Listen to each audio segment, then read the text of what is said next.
ओम शांति।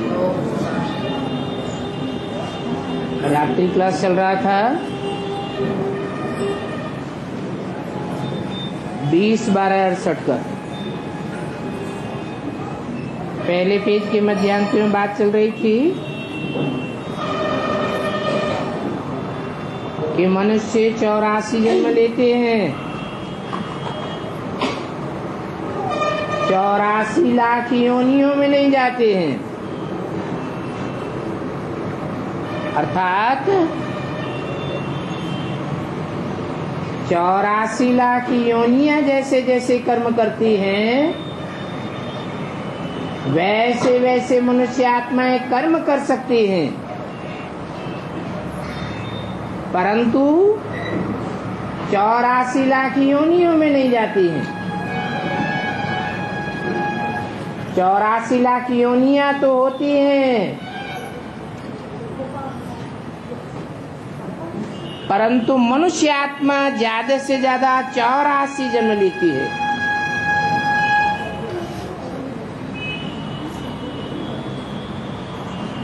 ऐसे ऐसे बहुत टॉपिक निकाल करके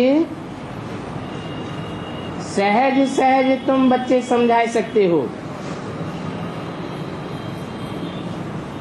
बताओ कि हमको भगवान क्या पढ़ाते हैं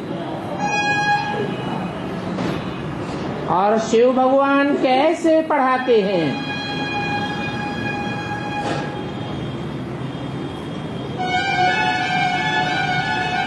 भगवान है तो जरूर नई बात बतावेंगे,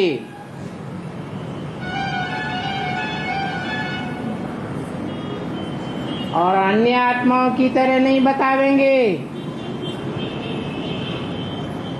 क्योंकि भगवान तो निराकार है। जरूर कोई न कोई तन में प्रवेश करके बतावेगा।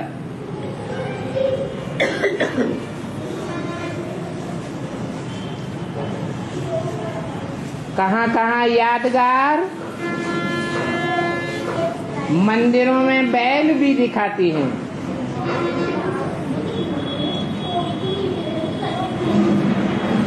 और गीता में रथ भी मशहूर है।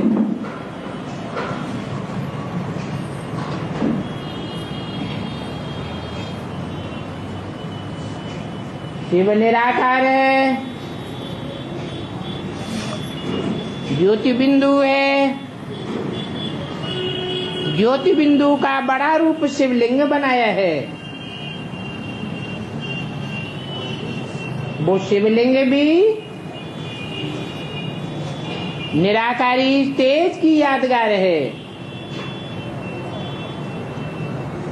क्योंकि जिस भी मनुष्य रूपी रथ में प्रवेश करते हैं,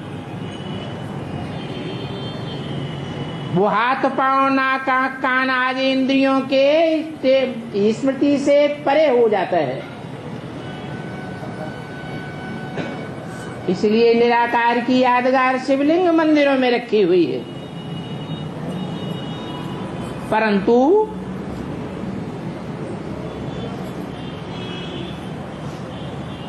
शिवलिंग निराकार बैल पर सवारी कैसे करेगा? तो शंकर को सवारी दिखाई हुई है। एक ही ऐसी मूर्ति है जो संसार में सबसे जास्ती नग्न मूर्तियों के रूप में दिखाई जाती है। खुदाइयों में भी वो नग्न मूर्ति सबसे जास्ती तादाद में मिली।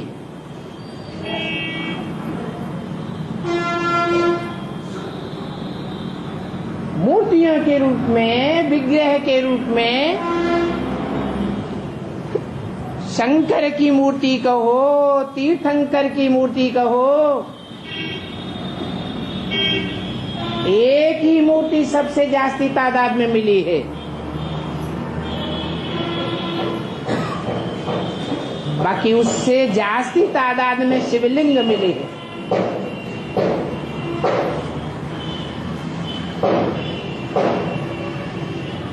लिंग में और बिंदु में अंतर होता है।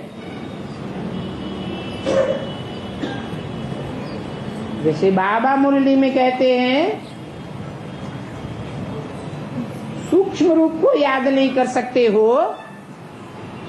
तो मेरे बड़े रूप को याद करो।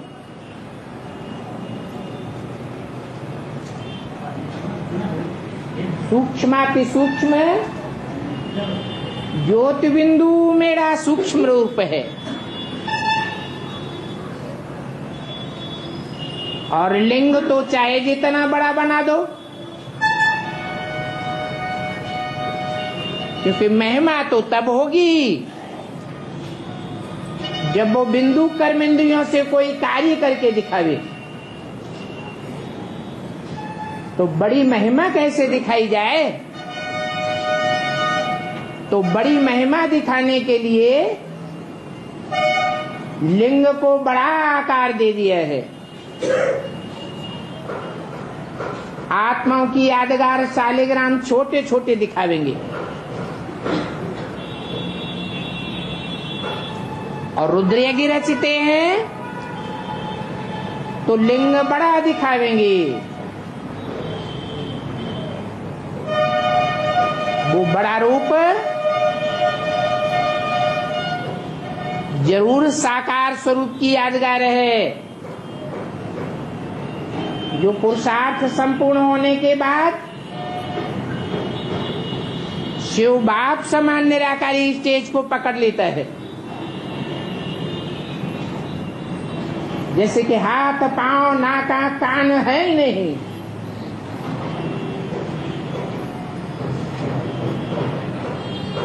बाकी ऐसे नहीं है कि शंकर को कर्मेंद्रियां होती ही नहीं है। इतनी याद में गहराई होती है कि कर्मेंद्रियों की स्मृति नहीं रहती। वो स्टेज दिखाने के लिए शिवलिंग दिखाया गया है और उसमें बिंदु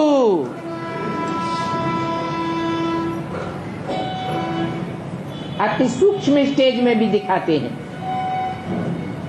जो शिव की प्रवेशता की यादगार है।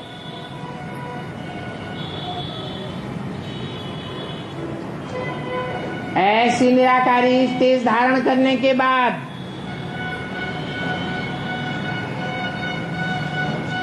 दुनिया की कोई भी जानवरियत के स्वभाव वाली आत्मा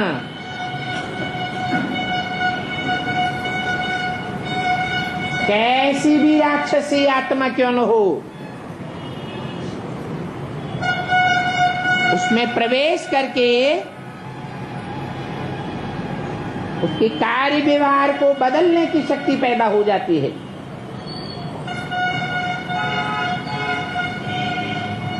जैसे कि एटमिक एनर्जी बनाने वाले बड़े बड़े वैज्ञानिक अति सूक्ष्म बुद्धि वाले हैं, परंतु आसुरी बुद्धि वाले हैं। संसार का भी और अपना भी कल्याण करने के लिए एटमिक एनर्जी तैयार करते हैं, परंतु उनमें वो सात्विक साहस नहीं है जो विश्व कल्याण के लिए उस एटमिक एनर्जी का प्रयोग कर सके।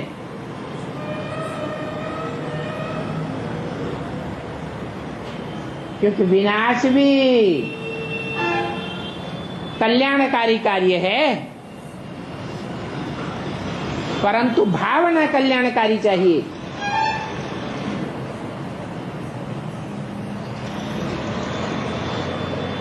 बड़ा कार्य है जो संसार में और कोई नहीं कर सकता। कोई भी धर्म पिताएं आते हैं, अपने अपने धर्म की स्थापना करते हैं,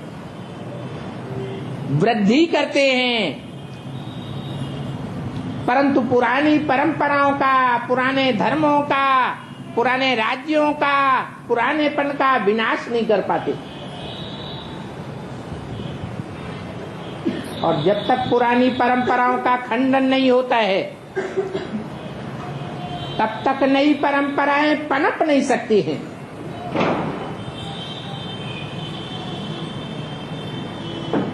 तो स्थापना तो चाहिए।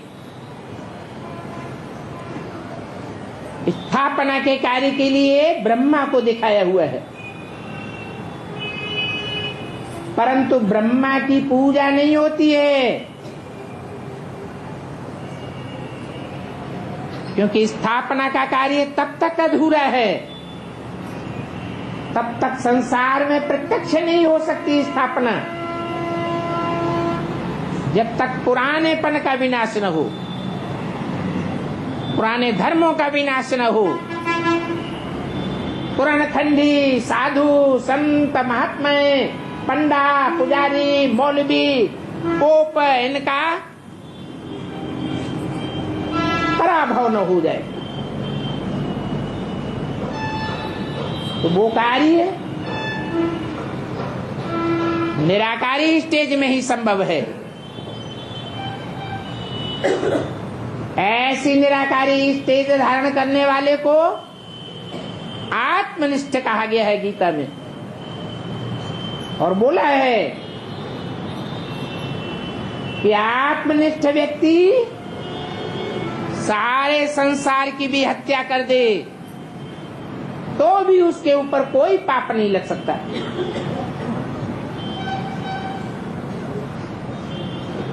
क्योंकि देवभान में रह करके जो कार्य किए जाते हैं, उनसे काम क्रोध लोभ मोह अहंकार पैदा होता है। अगर देवभान ही नहीं है तो 5 विकार भी पैदा नहीं हो सकते, और 5 विकारों के द्वारा जो पाप बनते हैं वो पाप भी नहीं हो सकते। तो दिखाया है कि ब्रह्मा द्वारा स्थापना सब धर्म की, और शंकर द्वारा विनाश असत धर्मों का। अर्थात स्थापना के मुकाबले विनाश का कार्य ज्यादा कठोर है।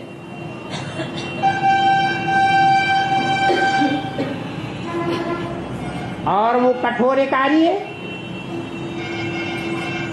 कठोरता के आधार पर ही संपन्न हो सकता है।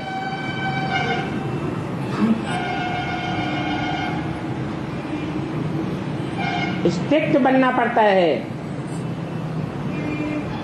इसलिए बाबा ने त्रिमूर्ति का चित्र तैयार किया।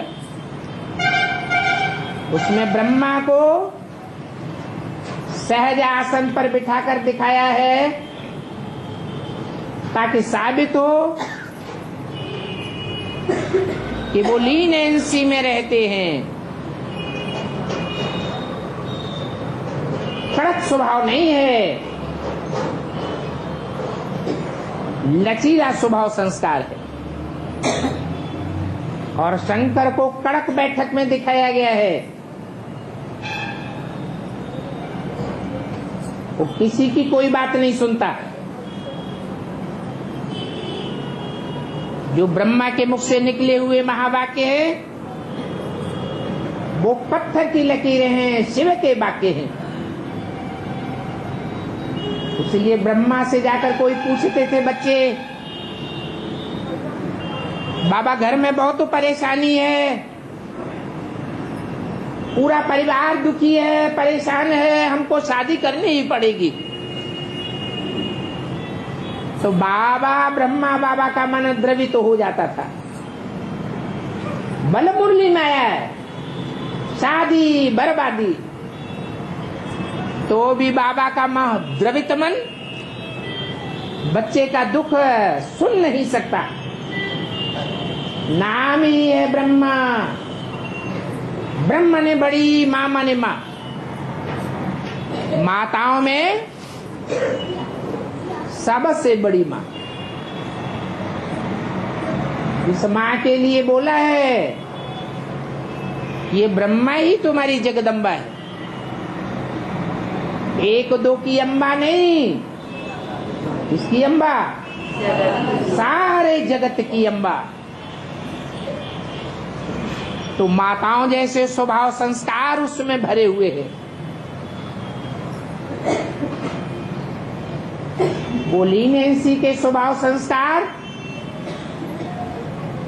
विनाश का कार्य कैसे करेंगे?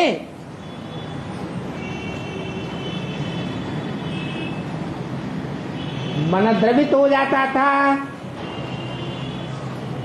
कोई मकान बनाने के लिए पूछते थे, बाबा काम नहीं चलता है, पुराना मकान हो गया है,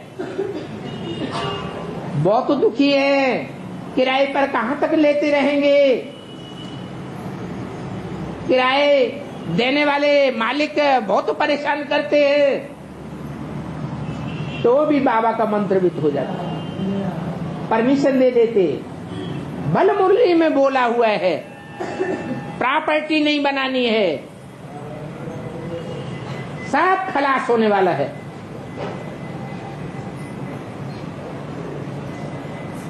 ईश्वरीय सेवा में लगाएंगे तो जन्म जन्मांतर के लिए तुम्हें महल माड़ियां अटारियां मिलेंगे।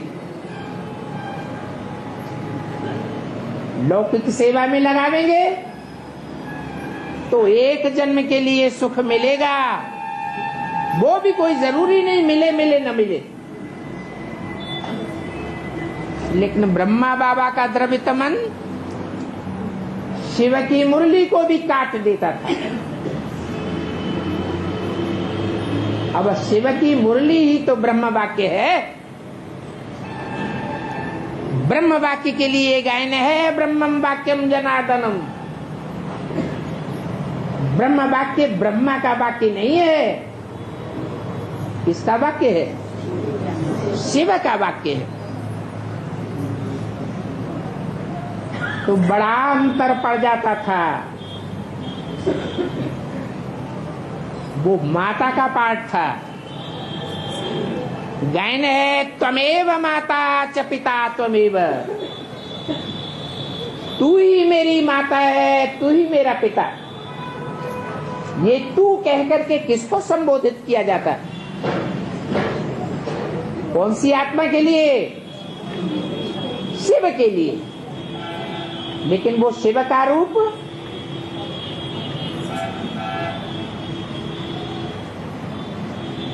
शंकर का रूप नहीं है, जो ब्रह्मा के रूप में पार्ट बजाता है।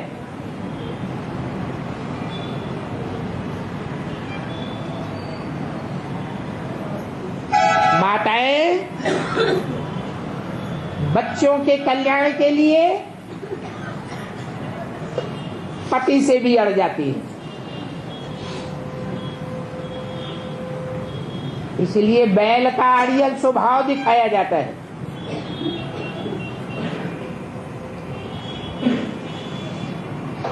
पति के डायरेक्शन की भी परवाह नहीं करती।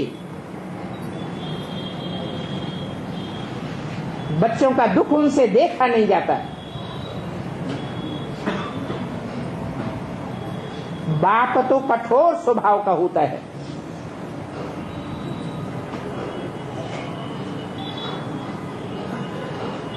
तो शिव के दो पार्ट हैं, एक ब्रह्मा के रूप में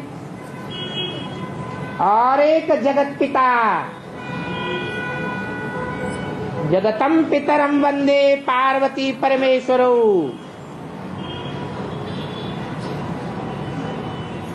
शंकर के रूप में।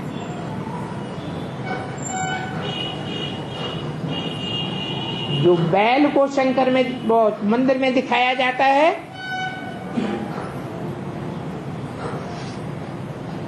वो बैल कोई भगवान नहीं है।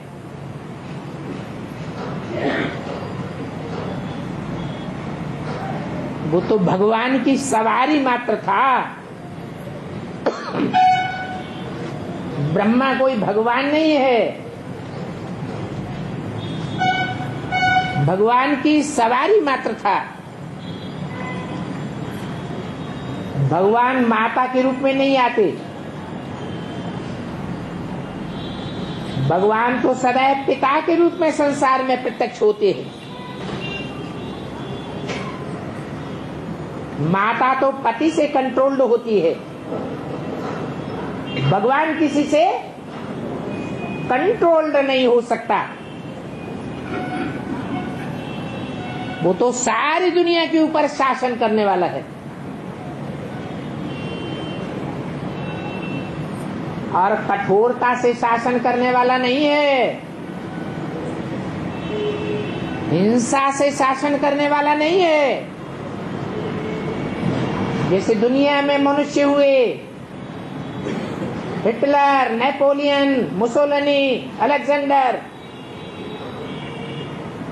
वो तो प्यार का शासन चलाने वाला है। फिर भी जो भी ईश्वरीय नियम कानून है उनके ऊपर स्ट्रिक्टली अमल करने वाला है। आज के राजनेताओं की तरह नहीं, जो खुद ही कानून बनाते हैं और खुद ही तोड़ देते हैं। ईश्वरीय कायदे कानून ऐसे मजबूत कानून हैं, कायदे हैं, जिन पर अगर मनुष्य चले तो अपने 84 जन्मों को सुखी बना सकता है, शांति में बना सकता है।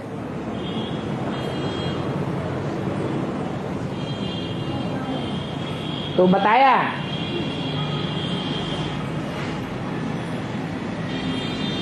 कि शिव की सवारी रथ पर भी दिखाते हैं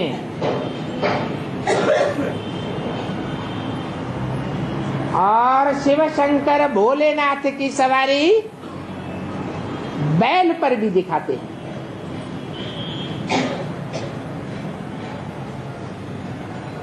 शिव बाप आते हैं, लक्ष्य लेकर के आते हैं कि मैं इस दुनिया में आया ही इसलिए हूं कि बच्चों को नंबरवार आप समान बनाऊं। मैं निराकार हूं तो मेरे बच्चे भी निराकार विशेष धारण करके मेरे वतन के वासी बने। उन बच्चों में एक ही बच्चा है जो पहले 100% निराकारी स्टेज को धारण करता है। इसलिए एक ही नाम है, एक ही देवता है। ऐसे तो 33 करोड़ देवताएं गाए हुए हैं, परंतु शिव के साथ सिर्फ एक ही देवता का नाम जोड़ा जाता है। शिव शंकर भोलेनाथ कहा जाता है। सिर्फ भोलेनाथ भी नहीं, शिव शंकर भोले भाले कहा जाता है। शिव नाम पहले, उनका गुणवाची नाम भोले भी पहले, शंकर नाम बाद में, तो भाले नाम उनका बाद में दिया हुआ है। अर्थात दुनिया के दुख देने वाले बड़े बड़े कांटों के लिए वो भाला है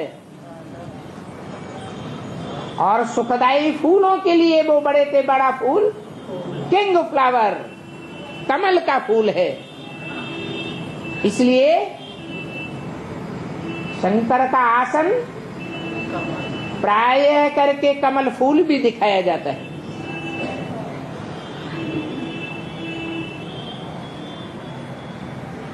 तो जो रथ पर सवार है वो रथ कमल फूल के समान स्टेज को धारण करता है। जैसे फूल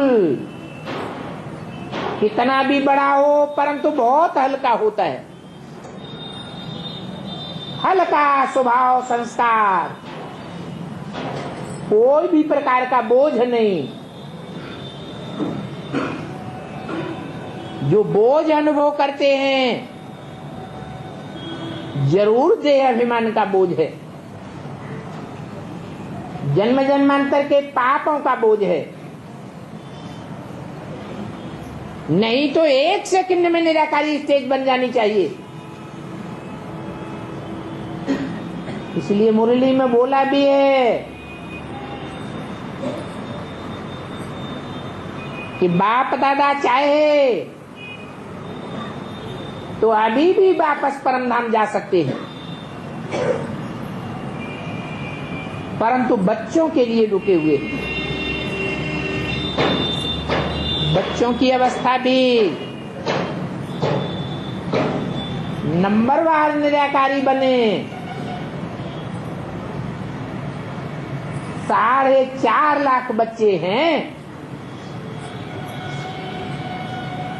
जो इस दुनिया में इस शरीर के रहते रहते निराकारी स्टेज बना लेते हैं।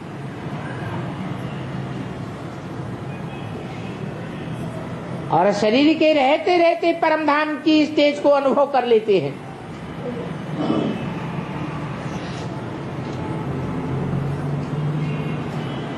उनका ऑलराउंड पार्ट गाया हुआ है। पूरे 84 जन्म लेने वाली आत्माएं हैं जो ऑलराउंड पार्टधारी होते हैं नाटक में, वो हीरो पार्टधारी समान कहे जाते हैं।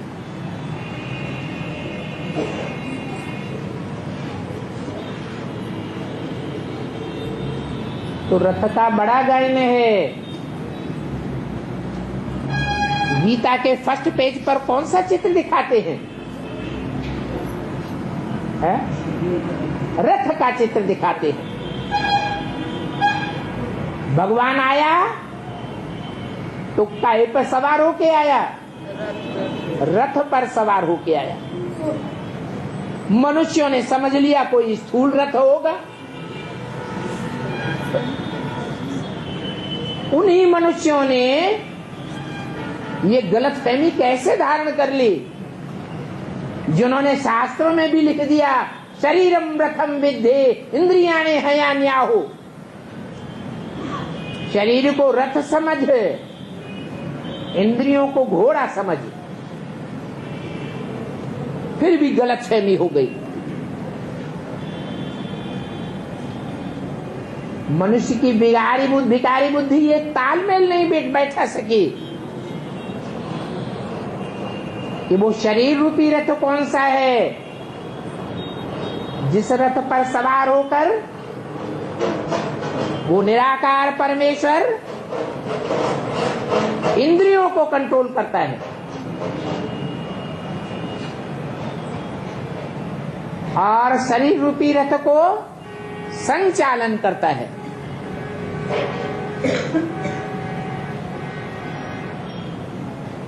न समझ पाने के कारण उन्होंने कृष्ण का साकार का नाम लगा दिया। कृष्ण तो शरीरधारी है। शरीरधारियों को कलाओं में बांधा जा सकता है, भगवान तो निराकारी है। उसके लिए तो गायन है। मनुष्यों के लिखे हुए शास्त्र में ही गायन है। कलातीत कल्याण कल्पांतकारी, कलाओं से अतीत है।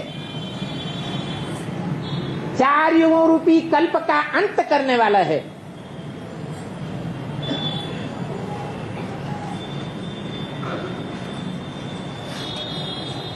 भगवान मनुष्य कैसे हो सकता है? मनुष्य तो काहे उसे जाता है जिसका मन चलायमान हो। मन चलायमान है तो प्रजापिता हो सकता है, प्रजापिता की संतान प्रजा हो सकता है 500-700 करोड़ में से, लेकिन भगवान नहीं हो सकता। भगवान तो तब ही कहा जाएगा जब मन के ऊपर कंट्रोल कर ले। भगवान तो सदैव मन चैन में रहने वाला है, उसको मन का क्या काम। वो तो मनुष्य आत्माओं के भी मन को राजयोग के द्वारा कंट्रोल करना सिखाता है।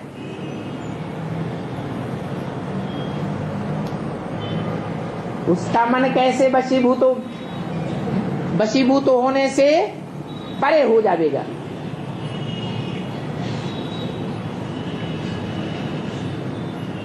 मननाथ मनुष्य कहा जाता है, जो सोचता है विचारता है उसे मनुष्य कहा जाता है। अरे भगवान को भी सोचने की जरूरत है। भगवान तो सदैव ही सोचता अभोक्ता है। वो अभोक्ता भगवान निराकार ज्योति बिंदु शिव कोई मनुष्य के शरीर रूपी रथ में प्रवेश करता है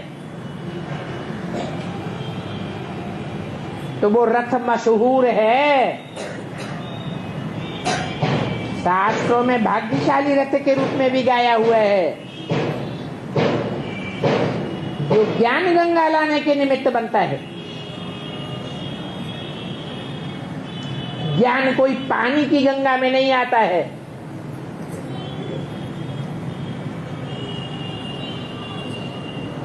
चैतन्य गंगाओं में भी ज्ञान नहीं आता है। ज्ञान तो आता ही है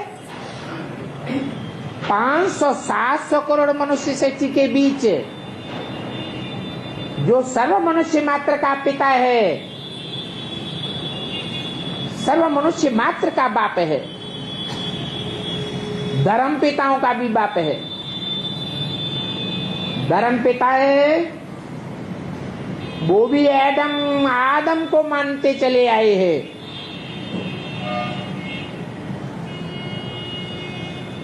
वही आदम भारतीय सभ्यता में आज देव शंकर के रूप में मान्यता प्राप्त है। जैनियों में उसे आदिनाथ कहा गया है। वो आदिनाथ में वो परम पिता परमात्मा शिव संसार के सामने प्रत्यक्षता रूपी जन्म लेता है।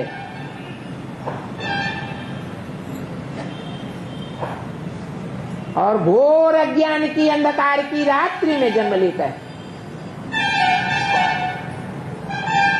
ऐसी अज्ञान की घोर रात्रि कि जिसमें 500-700 करोड़ मनुष्य आत्माएं तो भक्ति के अंधकार में डूबी हुई होती ही हैं, परंतु उनमें से जो चुनिंदा श्रेष्ठ आत्माएं हैं, जिन्हें भगवान ब्रह्मा के रूप में ब्राह्मण बनाता है, वो ब्राह्मण आत्माएं भी ईश्वरीय ज्ञान लेने के बावजूद भी 63 जन्मों के स्वभाव संस्कार के अनुसार याद की पूरी प्रैक्टिस न होने के कारण शूटिंग पीरियड में फिर अज्ञान के अंधकार में डूब जाती हैं।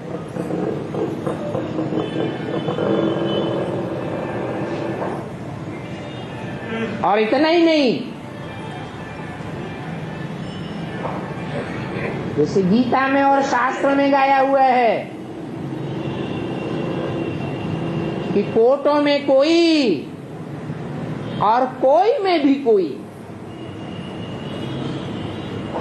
का मतलब 500-700 करोड़ में से थोड़े से ब्राह्मण निकलते हैं ब्रह्मा के मुख से ज्ञान सुनने वाले, अपने जीवन को परिवर्तन में लाने वाले। नंबरवार उन ब्राह्मणों में से भी चुनाव किया जाता है जो भगवान की गुह्यतम गुह्य पढ़ाई पढ़ते हैं, जिसके लिए गीता में बोला है गुह्यात गुह्यतरम ज्ञानम, गुह्य ज्ञान से भी गुह्य ज्ञान सुनाता हूं। ऐसी गुह्य नॉलेज लेने वाले, ईश्वर की टॉप मोस्ट पढ़ाई पढ़ने वाले, वो भी शूटिंग पीरियड में 63 जन्मों के स्वभाव संस्कार के आधार पर माया के चंबे में आ जाते हैं और अज्ञान के अंधेरे में डूब जाते हैं। बेहद के ब्राह्मणों की दुनिया की भी ये हालत हो जाती है। तब उस अज्ञान अंधकार की रात्रि का नाम पड़ता है महाशिवरात्रि।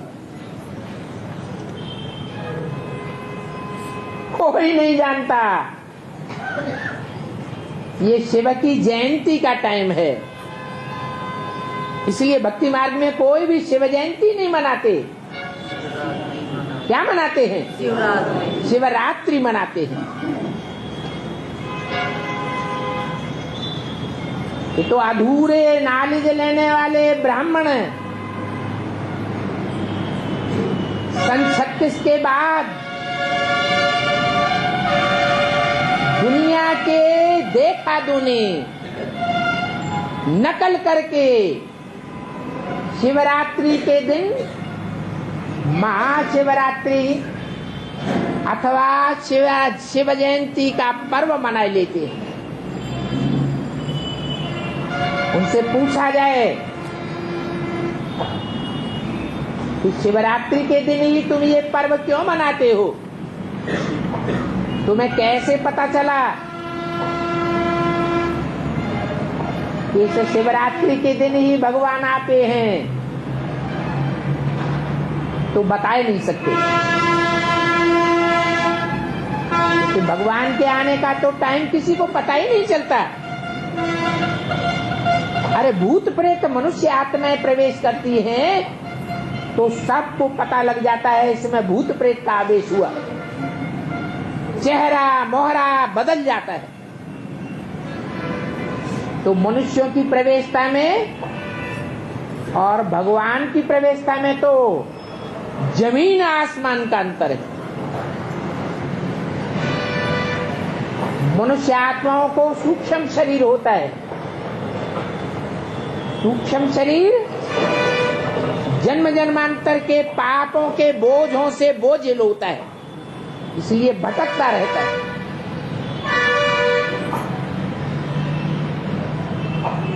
ऐसी बोझिल आत्मा जिस किसी भी मनुष्य में प्रवेश करती है तो उस मनुष्य की आत्मा दब जाती है, यहां तक कि उन्हें अपनी भी स्मृति नहीं रहती। जैसे गुलजार दादी में मनुष्य आत्मा ब्रह्मा प्रवेश होती है तो गुलजार दादी को अपनी स्मृति नहीं रहती, चेहरा मोहरा साफ बदल जाता है।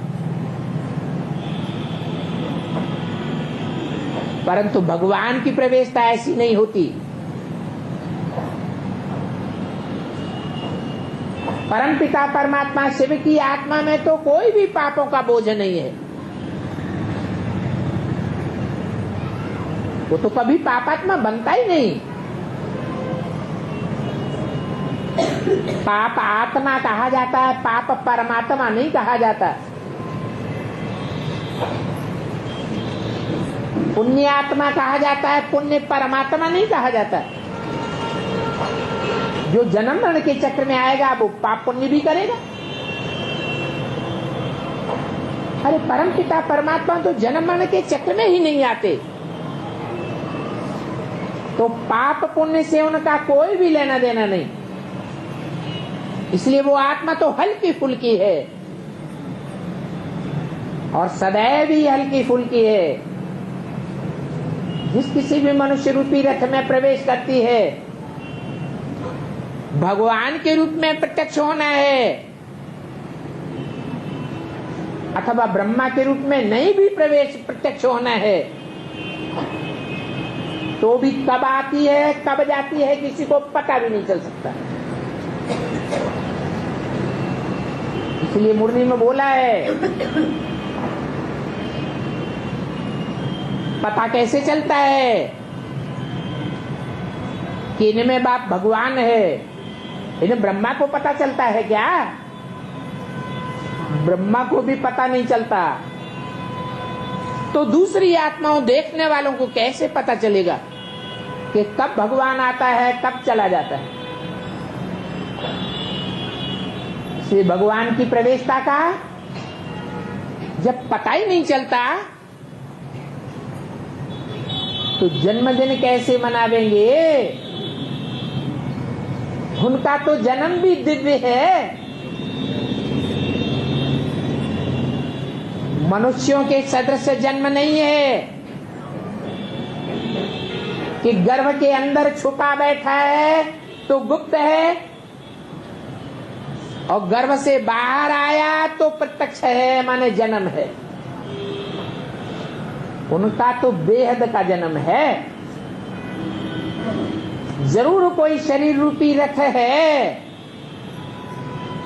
जिस शरीर रूपी रथ के बुद्ध रूपी पेट में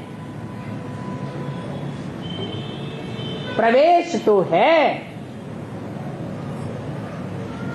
लेकिन कोई जान नहीं सकता निश्चयात्मक बुद्धि से कि भगवान आया हुआ है या नहीं आया हुआ है। घड़ी घड़ी मनुष्य निश्चय के चक्र में आते रहते हैं। अरे ये भगवान है या नहीं है? घड़ी घड़ी में है, घड़ी घड़ी में नहीं है। एक भी मनुष्य आत्मा को ये पक्का निश्चय नहीं हो पाता कि भगवान मुकर्रर रूप से इसी रथ में आया हुआ है।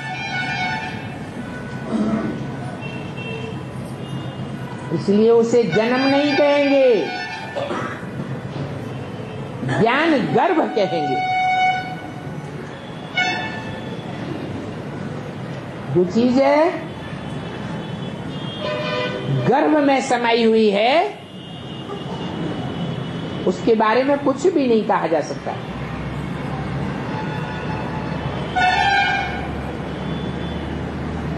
जब प्रत्यक्ष होता है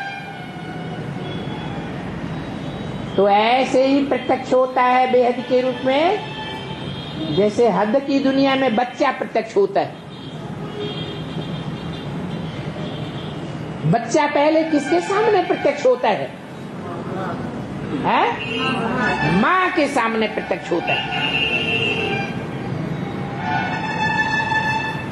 तो भगवान की रची हुई जो ब्राह्मणों की सृष्टि है, उस ब्राह्मणों की सृष्टि में कौन सा ब्राह्मण है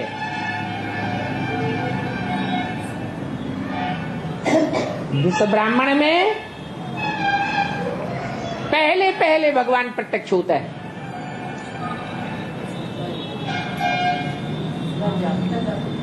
प्रजापिता। अभी तो आपने बताया कि अम्मा को प्रत्यक्ष होता है बच्चा। बच्चा गर्भ में आता है तो बाप को कुलुर बुलुर होती है पेट में कि अम्मा को होती है? माँ को होती है। माँ को पता चलता है। इस ब्राह्मणों की सृष्टि में कौन सी माँ है जिस माँ को साक्षात्कार के आधार पर अंदर ही अंदर ये अनुभूति होती रहती है?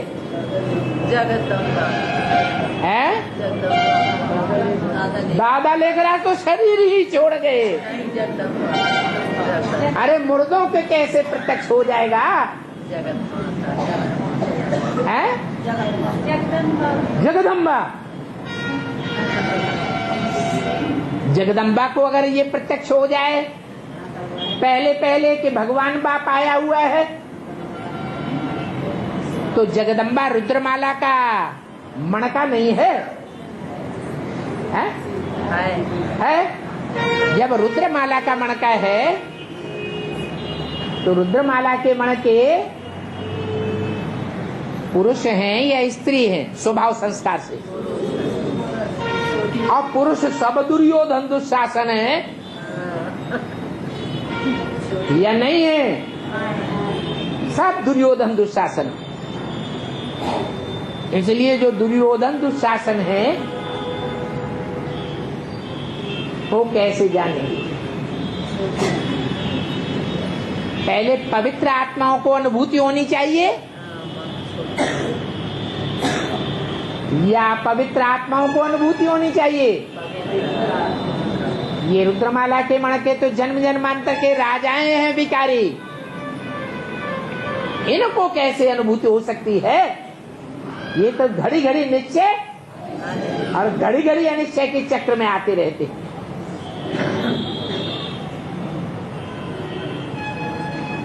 तो बताओ ब्राह्मणों की दुनिया में वो पवित्र आत्मा कौन हो सकती है? जो माताओं कन्याओं, खास करके भारत की कन्याओं माताओं का प्रतिनिधित्व करने वाली भारत माता है साक्षात, जिसके लिए अव्यक्तवाणी में बोला है भारत माता शिव शक्ति अवतार अंत का यही नारा है।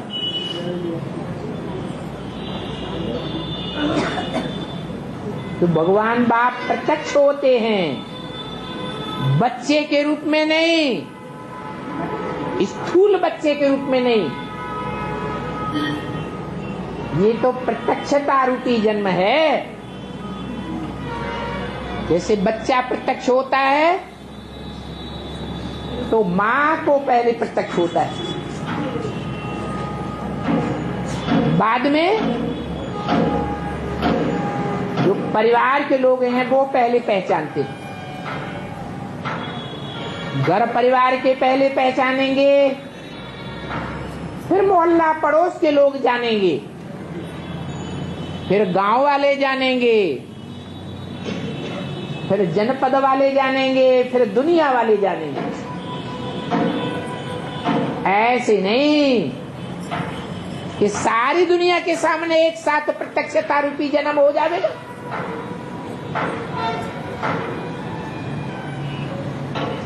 तो भगवान की प्रत्यक्षता रूपी जन्म भी दिव्य है, लौकिक सदृश नहीं है। जब प्रत्यक्ष होगा तो जिनके सामने प्रत्यक्ष होगा उनके अंदर जय जयकार के नगाड़े बजेंगे।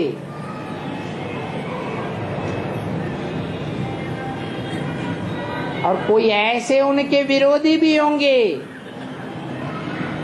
जिनके अंदर हाहाकार बजेगी, हाहाकार बीतेगा। ऐसा नजारा भी दुनिया में सामने आवेगा। एक तरफ हाहाकार और दूसरी तरफ जय जयकार।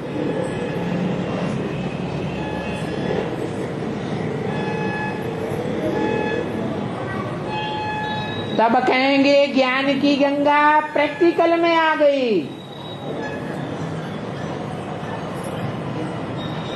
100% ज्ञान की गंगा प्रत्यक्ष हो गई। अर्थात जो गैन है ज्ञान गंगाएं निकली बाद में, तो जरूर आदि में भी निकली होगी। जो आदि में सो अंत में।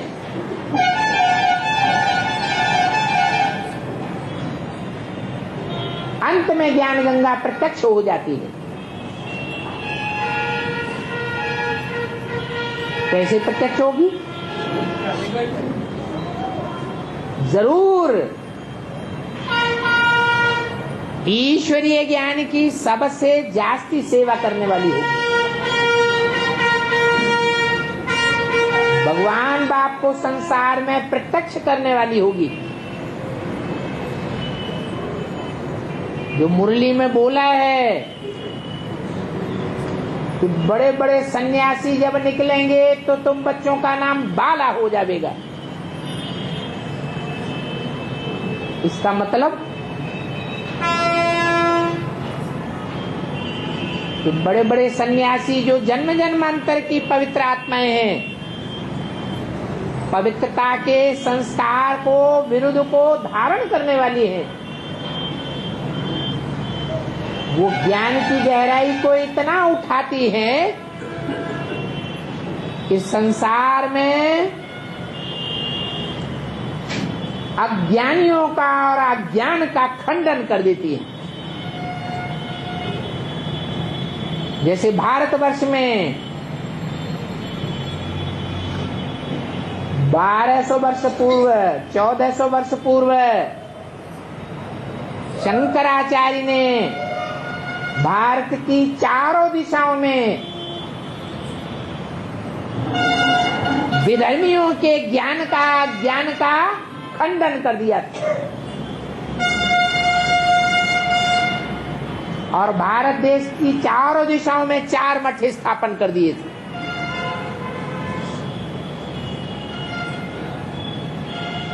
तो विधर्मियों का खंडन करना इस सन्यासियों का काम है। और गंगा भी उन्हीं सन्यासियों की मां बोली जाती है जिन सन्यासियों में भीष्म पितामह प्रसिद्ध हुए हैं।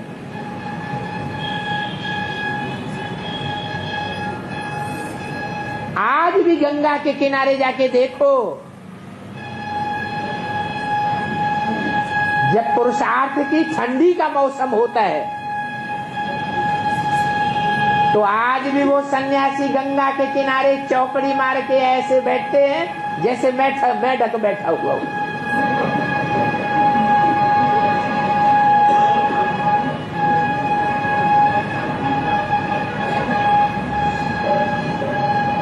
बच्चा होता है ना, तो बच्चा माँ की गोद के ऊपर सोता है। वो सन्यासी जन्म जन्मांतर के ज्ञान के चात्रक हैं और पवित्रता के भी चात्रक हैं, परंतु उनको रास्ता नहीं मिलता। ऐसी आत्माएं जब ब्राह्मण बच्चों के सहयोगी बनती हैं तो संसार में भगवान की प्रत्यक्षता क्यों नहीं होगी।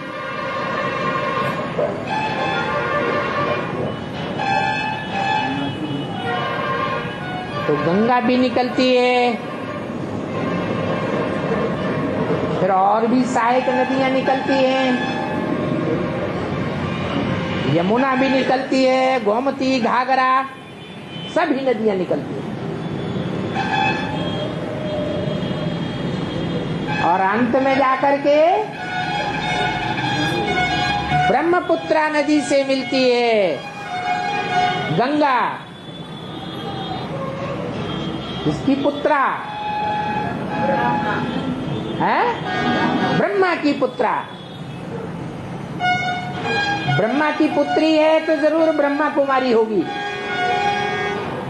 और पक्की ब्रह्मा कुमारी होगी या कच्ची ब्रह्मा कुमारी होगी? पक्की ब्रह्मा कुमारी,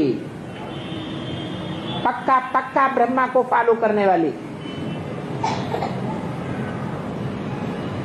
वो ब्रह्मा कुमारी ब्रह्मपुत्रा नाम से संसार में प्रत्यक्ष होती है, जो सदैव ऊंची ऊंची स्टेज में पहाड़ों पर ही बहती है। अंत में जाकर के गंगा से मिलती है। तब फिर गंगा सागर का मेला मनाया जाता है। जिसके लिए गायन है और मेले बार बार गंगा सागर एक बार खेल खलास।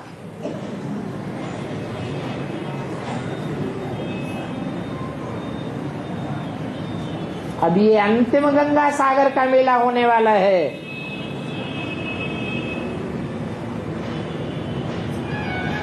सारे संसार में भगवान बाप तेजी से प्रत्यक्ष होने वाला है।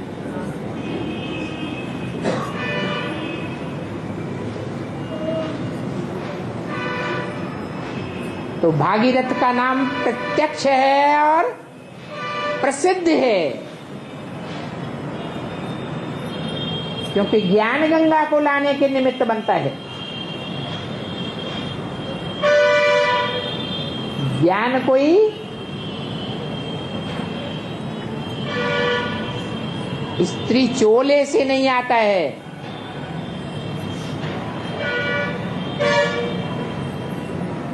ज्ञान तो भगवान से आता है।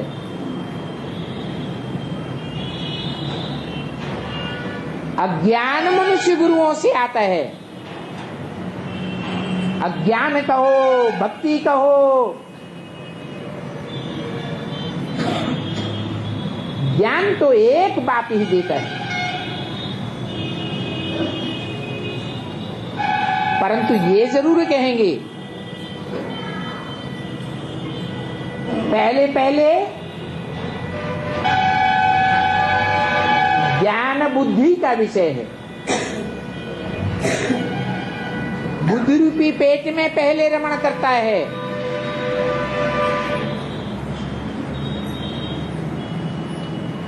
तो जब तक भागीरथ की बुद्धि रूपी पेट में रमण करता है तो उसका गायन होता है कि गंगा आई तो, लेकिन कहां समा गई? जटाओं में समा गई। वास्तव में जटाओं में नहीं समा जाती। ये तो जटाएं, ये बुद्धि रूपी खोपड़े में ही जटाएं निकलती है।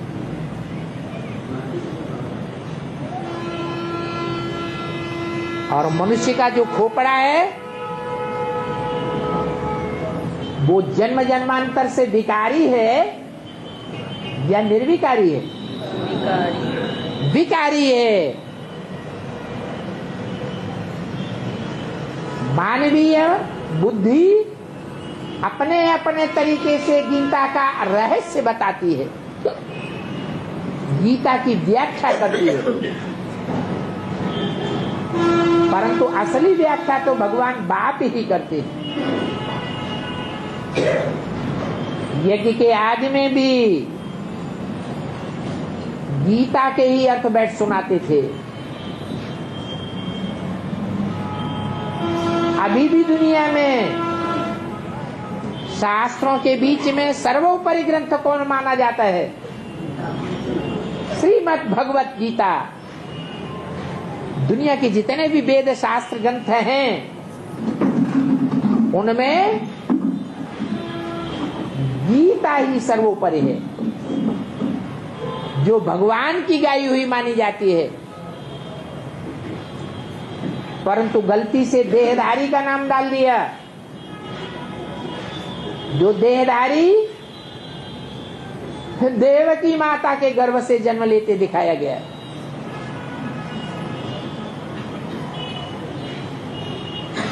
देहधारियों से पालना लेते हुए दिखाया गया है।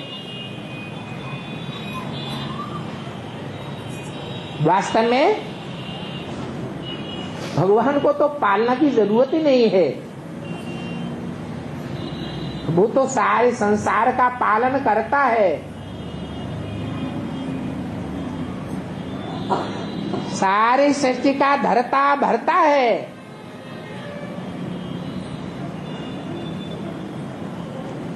भगवान की पालना और जन्म कौन देगा? वो तो सबका बाप है, बापों का बाप है। उसको तो सभी पुकारते हैं, क्योंकि सब पतित बन जाते हैं। तो सब पुकारते हैं, आओ पावन बनाओ।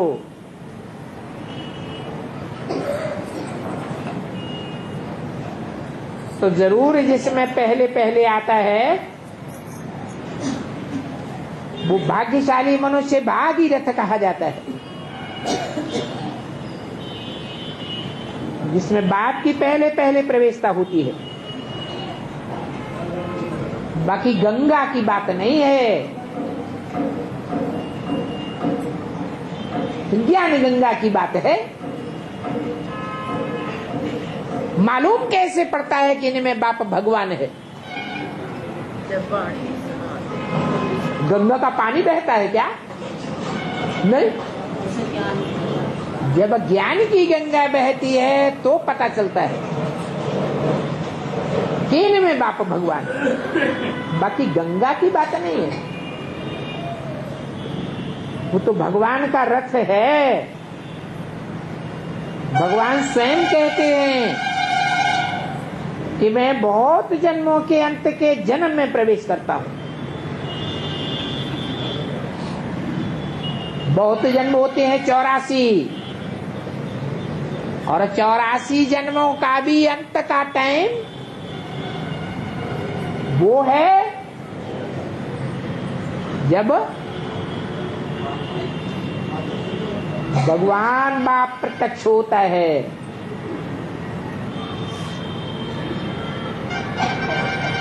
ओम शांति।